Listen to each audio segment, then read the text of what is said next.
Medieval outlaws were not supposed to survive winter in the woods. That is the part people miss. No permanent shelter, no supply carts, no legal protection, temperatures falling below freezing, rain turning to sleet, mud hardening into iron, and yet men hunted by the crown managed to disappear into the trees for entire seasons, while better-fed men, wrapped in stone walls and noble privilege, still died from exposure, fever, and hunger. That should bother you, because it means the forest was not the death sentence we imagine. Not immediately. Not for those who understood it. And to understand why they ran there, you have to understand what outlawry actually meant in medieval England. It was not just being labeled a criminal, it was being removed from the law itself. A man declared outlaw no longer had protection from the courts.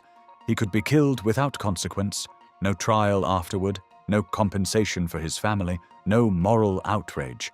Just one more body on the roadside and perhaps a small reward for the man who did it.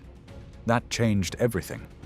It meant returning to a village was often more dangerous than vanishing into the wilderness. Because the village remembered you. The village knew your face. Any one of them could hand you over or cut your throat and call it justice. In a town, every doorway became a trap. Every familiar face became a witness. The forest, by contrast, did not care who you had been. By the high medieval period, vast stretches of England lay under forest law, and forest did not always mean a wall of dark trees.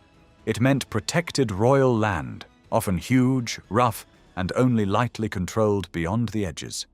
Patrols stayed where horses could move. Officials followed known tracks. Deep interior ground, broken by thickets, ravines, marshy patches, and fallen timber, was another world entirely. Once a man stepped far enough inside, pursuit became slower, riskier, and far less certain. And most of the men hiding there were not storybook thieves in green hoods. They were debtors, poachers, laborers who struck back once too hard, hungry men who broke laws written to protect someone else's dinner. Ordinary people pushed outside society, and once winter closed in around them, they made the cold their ally because frozen ground erased trails, bare branches opened sight lines, and the trees offered the one thing the law no longer did. Because once you were deep enough in the forest, survival stopped being about running and started being about building something that could keep you alive until morning. Cold kills quietly, but it kills quickly. A man lying on frozen ground without protection can lose enough heat in a single night to never wake up again. So the first task for any outlaw band was simple. Find shelter before the sun disappeared. Natural shelter always came first. Rock overhangs, shallow caves, cracks in limestone ridges. Anything that meant solid earth above your head and stone walls around you. Rock absorbs warmth slowly during the day and releases it slowly through the night. Even a small overhang could cut the wind in half and hold enough trapped heat to make the difference between miserable sleep and deadly exposure. The problem was that everyone else knew this too. Wolves liked caves, bears liked them even more, and other outlaws were rarely thrilled about sharing valuable shelter with strangers who might turn them in later. So when nature didn't provide, people built something crude but effective. The simplest winter structure was what modern archaeologists call a pit house. Dig down 3 feet into the soil, sometimes deeper if the earth was soft enough. Pile the removed dirt around the edges to create a low wall, then lay branches across the top, stack brush, moss, and leaves over everything, and crawl inside through a small opening. It sounds primitive, but underground temperatures stay far more stable than the air above. A pit house could sit in a pocket of earth that remained close to 50 degrees year-round. Other times, the forest itself provided ready-made shelter. Some fallen trees rotted from the inside, leaving hollow trunks large enough to crawl into. It was the medieval equivalent of climbing into a sleeping bag made from wood and moss. Groups, however, needed something bigger, and that's where one of the most common outlaw shelters appeared: the bent sapling hut. Young trees were flexible. Bend several toward each other and tie their tops together, and suddenly you had a ribbed frame, like the skeleton of a small dome. Over that frame went layers of bracken, leaves, pine boughs, and mud-packed moss. 2 feet of plant matter on all sides was not unusual. From the outside, it looked like a mound of forest debris. From the inside, it trapped pockets of still air that acted like insulation. But the secret wasn't just the structure, it was where you built it. South-facing slopes caught the weak winter sun for longer hours. Hillsides blocked cutting northern winds. Even the direction of nearby valleys mattered, because cold air tends to slide downhill at night like invisible water. Get that choice wrong, and the best shelter in the forest turned into a frozen wind tunnel. Get it right, and the forest itself began doing half the work of keeping you alive. Shelter alone, however, would not save anyone once the temperature dropped after sunset. Without heat, the human body loses warmth steadily through the ground, through wet clothing, and through the simple act of breathing cold air. Medieval outlaws understood something most people underestimate today. Fire was not a comfort. It was survival measured in hours. But fire created its own danger. A bright flame on a ridge could be seen from miles away on a clear winter night. Smoke drifting above the trees was even worse. To a sheriff's patrol, that thin column rising through bare branches might as well have been a flag announcing exactly where a fugitive camp waited. Light meant warmth, but it also meant risk. So the men hiding in those forests developed ways to burn fuel without broadcasting their presence. One of the most effective techniques was what modern survival instructors call a Dakota fire hole. It sounds like something invented recently, but the principle is ancient. Instead of building a fire on the surface, you dig 2 holes into the ground about a foot apart. The first holds the fire itself. The second acts as an air intake. A small tunnel connects them beneath the surface. When the fire burns in the first hole, fresh air pulls through the second and feeds the flames from below. The result is a hot, efficient burn that produces far less smoke than an open fire. Because the flame sits below ground level, the light is also harder to see from a distance. Fuel choice mattered just as much. Fresh wood filled the air with thick white smoke, exactly the kind of signal a hunted man wanted to avoid. Dry wood burns hotter, cleaner, and quieter. And the tools needed to start that fire became some of the most valuable possessions an outlaw owned. Flint and steel were small enough to carry in a pouch, but losing them in winter could easily mean death. Without a way to spark tinder, a man had to rely on the slim chance of finding embers from another fire. That was rarely possible in the deep forest, so many outlaws kept their fire kits wrapped in leather and tied close to the body, often under their clothing, where warmth and protection kept them safe from moisture. Night presented another problem. Flames meant heat, but glowing firelight could betray a camp's location. The solution was to hide the fire itself. Small pits, rock barriers, or hollowed sections of earth shielded the glow from distant observers. Sometimes fires were built behind fallen logs or natural stone walls that blocked the line of sight from trails and open ground. And when it was finally time to sleep, the fire was rarely allowed to die completely. Instead, hot coals were buried beneath layers of ash and soil, preserving heat through the night.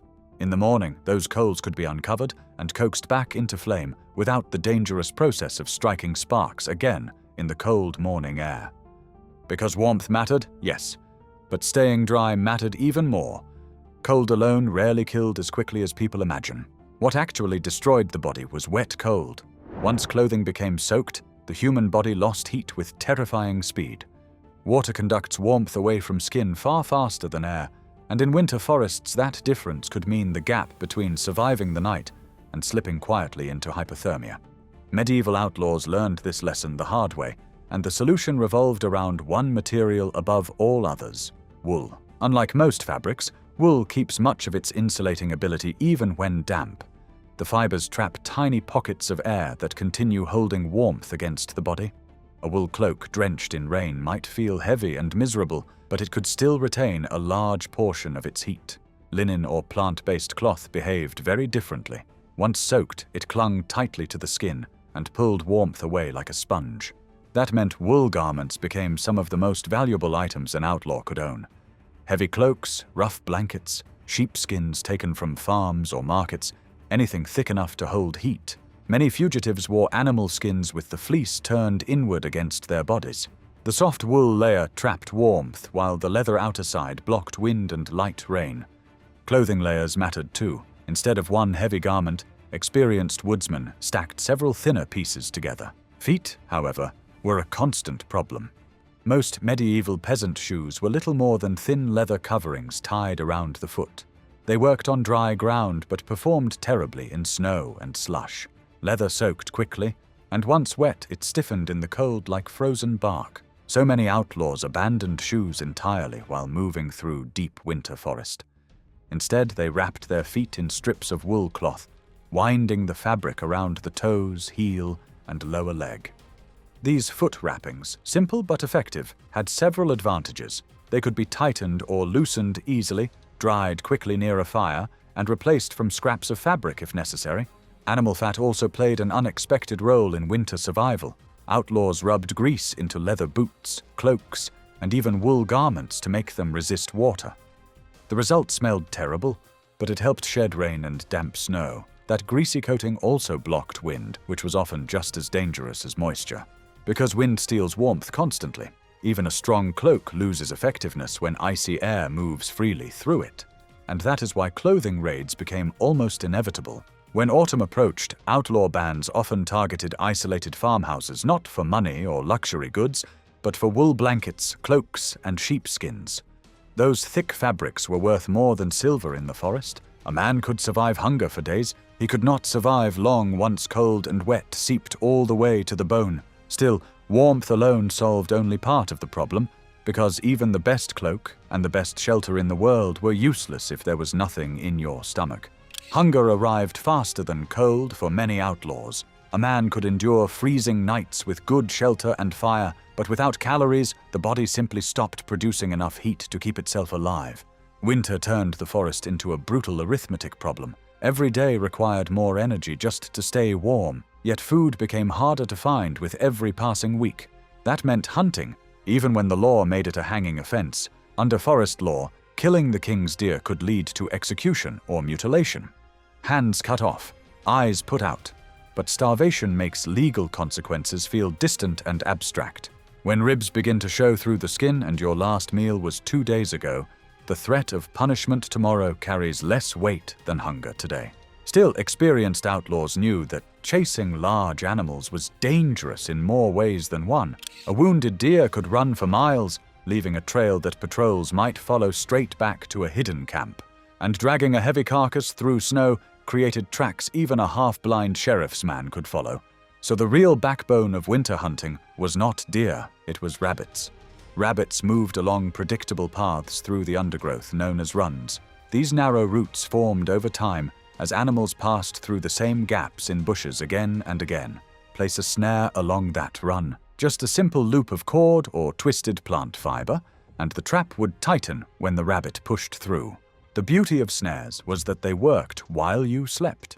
Set 10 traps along a stretch of forest edge and check them in the morning. Winter itself helped the hunter in another way. Fresh snowfall turned the forest floor into a record book. Every creature moving through the woods left a story written in tracks. Deer hooves, rabbit prints, the light hopping pattern of squirrels. Each mark revealed where animals had passed and where they might pass again. Small game became essential. It depended on steady, smaller gains. A bird caught in a simple spring trap, a squirrel knocked down with a sling stone, a handful of rabbits gathered from snares along the edge of the trees. And once meat was obtained, another challenge appeared almost immediately. Preservation. Fresh meat spoils surprisingly quickly, even in cold weather. Bacteria still work, just more slowly. Outlaws could not afford to waste anything, so they used smoke and slow heat to dry strips of meat into something closer to jerky. Hung above low fires for days, the meat lost moisture and became tough but long-lasting. That way it could be eaten later without cooking, which mattered enormously when lighting a fire in the wrong place might bring armed men crashing through the trees. But animals were only part of the forest's winter pantry, and the outlaws who survived longest understood something many modern hikers overlook. Even when the woods appear completely dead, food is still there for those who know where to look. Winter forests look empty at first glance. Bare branches, frozen soil, nothing green in sight. To someone unfamiliar with wild landscapes, it feels like a place where starvation is inevitable. But the men who survived multiple winters in hiding understood that the forest was still producing food. You just had to know where it hid. One of the most important sources came from trees themselves. Acorns covered the ground beneath oak trees every autumn, and long after the leaves fell, those nuts remained buried beneath snow and leaf litter. The problem was that raw acorns are almost inedible. They contain large amounts of tannins, bitter compounds that can make a person violently sick. Eat enough untreated acorns, and you will regret it quickly. Outlaws learned how to remove that bitterness. The trick was water. Acorns could be crushed or split and then placed in flowing streams or buried in wet sand near moving water. Over time, the constant current washed the tannins away. After several weeks, what remained was a mild, starchy material that could be dried and ground into a coarse meal. Mixed with water and heated over a fire, it became a rough kind of porridge, hardly delicious but capable of keeping a starving man alive. And acorns were only the beginning. Another strange strategy involved squirrels. Throughout autumn, squirrels bury thousands of nuts in scattered hiding spots. They remember many of these caches later, but not all. Outlaws sometimes watched where squirrels dug early in the winter, marking the places mentally. Later, when food grew scarce, those same hidden stores could be dug up before the squirrel returned. Tree bark also became food during desperate times, not the rough outer bark, which is mostly useless, but the inner layer known as the cambium. In trees like birch, pine, and elm, this soft inner tissue contains sugars and nutrients that the tree normally uses to transport energy through its trunk. Scraped away and boiled, cambium turned into a stringy, unpleasant mash that tasted somewhere between wood and bitterness. Still, it prevented starvation. Some plants even left fruit through the cold months. Rose hips, small red fruits that remained on wild rose bushes, could persist well into deep winter. Without it, the human body slowly falls apart. Gums bleed, wounds refuse to heal, and exhaustion sets in. A few handfuls of rose hips every few days could prevent that entirely. Even mushrooms did not disappear completely. Certain species, such as velvet shank, grow directly on dead logs during freezing weather. To anyone who knew what to look for, these clusters of small orange caps could appear like little lanterns against dark wood. But the knowledge required to identify edible mushrooms was dangerous to learn through trial and error. One mistake could kill you slowly and painfully. So this information moved through outlaw groups almost like secret currency, passed carefully from experienced survivors to newcomers. Because knowing which plants kept you alive and which ones ended your life was not something you guessed. It was something you learned from someone who had already made it through the winter once before. And even if you managed to feed yourself, another problem remained everywhere around you. Water. Ironically, winter forests contained more water than any other season. Snow covered the ground, ice hung from branches, streams froze into thick white sheets. Yet dehydration still killed people hiding in those woods, because eating snow directly was one of the worst survival decisions a person could make.